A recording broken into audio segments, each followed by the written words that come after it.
Hello, my friend, wherever you are. I'm sending you love, the power of positivity, and I will be your vitamin D.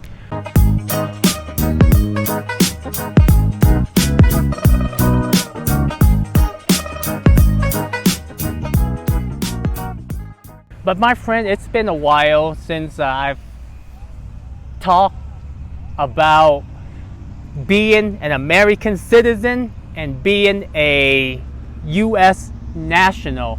And right now, I am in the process,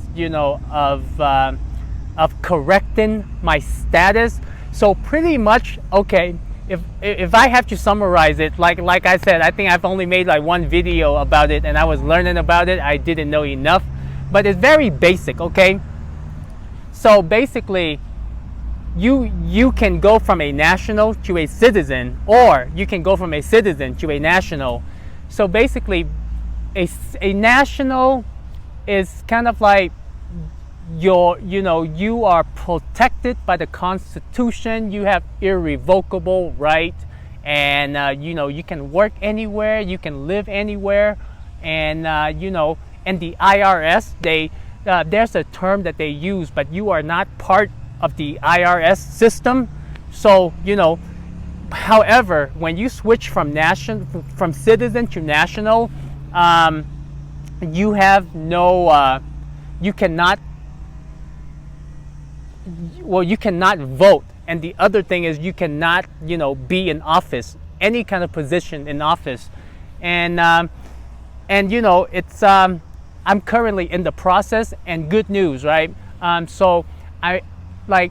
So when you correct your status, is always is always better to be in the United States, and then make an appointment at one of the passport service center.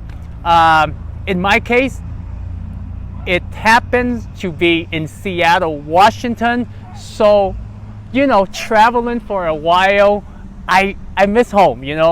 I don't like the politics in America, but that's the place I grew up, and I'm able, I'm able to, kind of like escape from that whole system, from the politics, and just really be a national, like a loyalist to the United States of America. That's what the whole Constitution is all about. And, I'm just so glad that because so the plan was from be in Mexico for 5 months, and then go to Vietnam to visit my grandma. But because things change, and when I started this whole process, because I was traveling, and and it's really hard to get all my original naturalization, my birth certificate, because I left those at home, back in Seattle, because I don't want to bring those paperwork with me. They're important paperwork.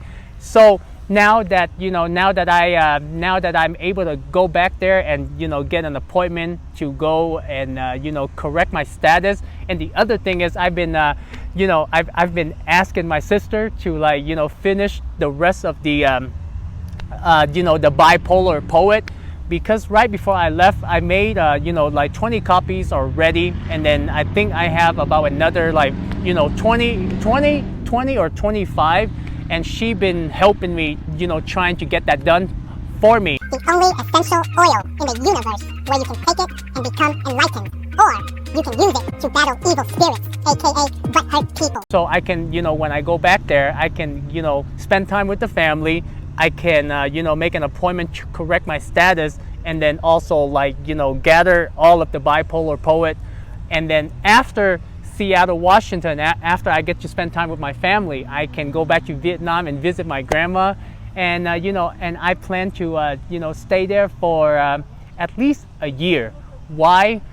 There is something about, because being in Mexico, there is a language barrier. As much as I love the people, I love everything here, it doesn't feel like home, right?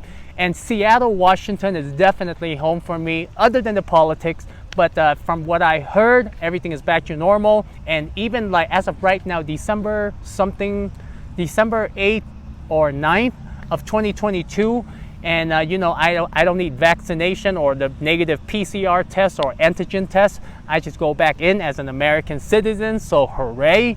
And the other thing is, like, when I go to Vietnam, it's kind of like the people speak Vietnamese. I'm like, it's kind of like I've only been to Vietnam once ever since I came to the US, and that was roughly about 10 years ago.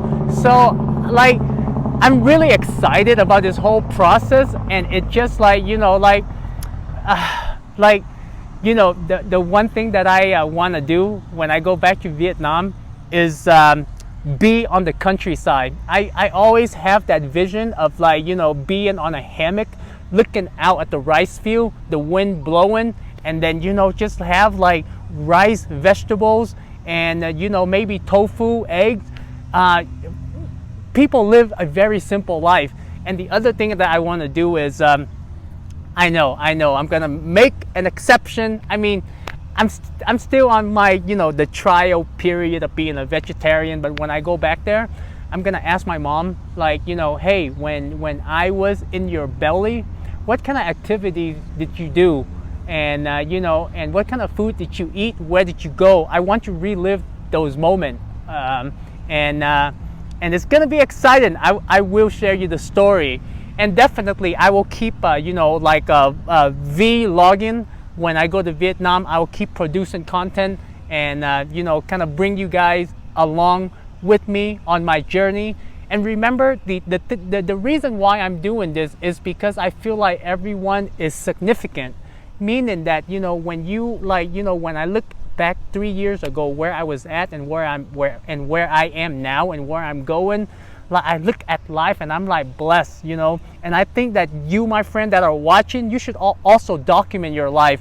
And the whole point of documenting your life is that I want to share my personal story, my transformation, so that you can find yours. I don't want you to follow me.